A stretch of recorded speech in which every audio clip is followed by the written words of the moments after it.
You're listening to More Than Steps, the podcast where we geek out on how belly dance works, one coffee run at a time. I'm your hostess, Nadira Jamal.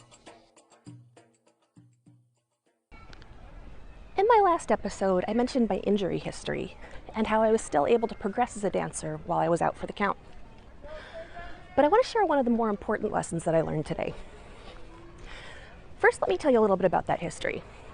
I wasn't out of the game for a couple of weeks or even a couple of months. I was laid up on and off with multiple injuries over 8 years. Some of them were dance injuries and some were just silly household accidents. And luckily I was still able to teach, either by adjusting what I was doing or how I taught, or using a more advanced student as a demo body. But I wasn't able to perform very much. And so I went from gigging on a regular basis to doing just a handful of shows in between injuries. And that was a really big blow. I kept asking myself, are you really a dancer if you're not dancing? And I put so much pressure on myself that when I finally got back, I was terrified. I felt like I was years behind the other dancers of my generation, and in some ways that was true. There are some things that you only learn and develop on the dance floor. But I also learned a lot and grew a lot in the meantime. I was freaked out because my body had changed, and I was afraid that my venues wouldn't be okay with my current look. And I was also afraid of being seen as unreliable. If I jumped back in and then had to drop out again due to another injury, would I ever be asked back? I was so afraid of showing up as anything less than perfect that I waited a lot longer than I needed to get back in. And I lost out on a lot of opportunities and a lot of learning because of it. In particular, at my favorite venue, I was so terrified that I wouldn't be asked back that I waited to tackle that one until last. And I didn't feel like that was a good choice in hindsight. So looking back, I realized that that wasn't really realistic. I knew how to dance, I knew how to give a good show. But in my mind, the stakes were so high because one of the things that I learned during my downtime is what I really want out of the dance, and that is the experience of performing with live music. Now, we're pretty lucky that in Boston we have a lot of opportunities, but those are dwindling every year. Restaurants close, fewer nights offer entertainment, and so going back to my favorite venue, there was some chance that that could be my last show, at least in that context and with that band. And my first instinct was to stress out and try to make everything as perfect as it could be.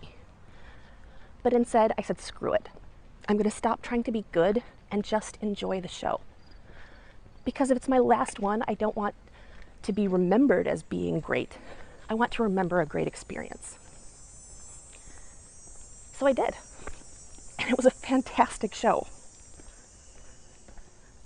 Just letting go of all of that stress and trusting all of the work that I'd done in the past allowed me to access joy and interaction and artistry in a way that stressing about the details didn't. And so since then, I try to always dance as if this show is my last. And as a perfectionist, it's really tough not to fall back on my shoulds. But even when I'm not living that to 100%, it still makes a difference. I enjoy the show a lot more, and my dancing is a whole lot better.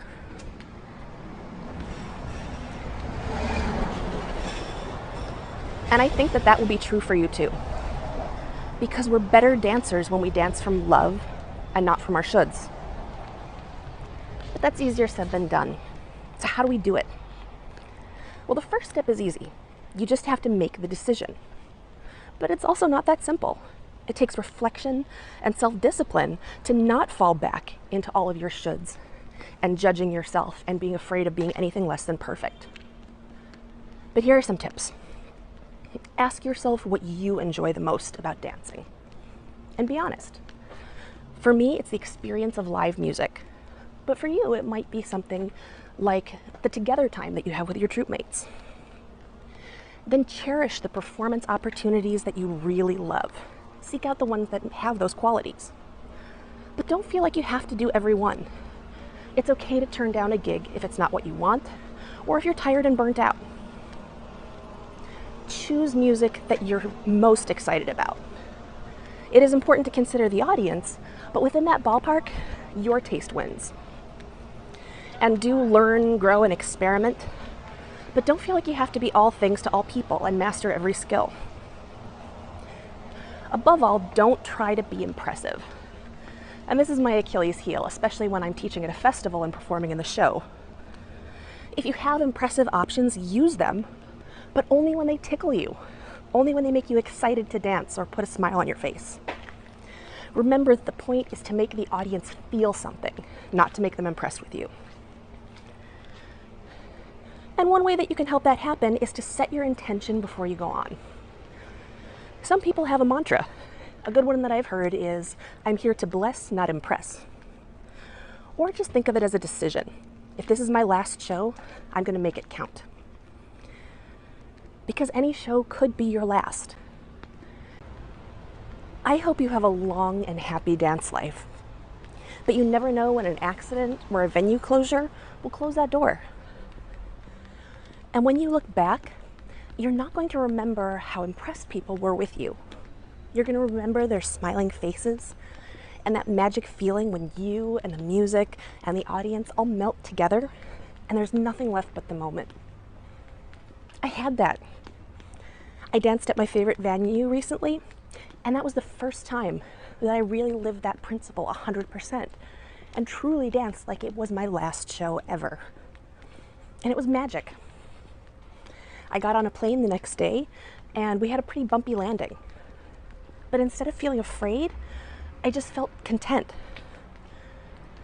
And I thought, if that was my last show, that was a pretty good way to go out. I want to have that in every show. And I want you to have that too. So next time you perform, just give it a try. Imagine that it's the last show you'll ever do, your farewell performance, and dance your heart out.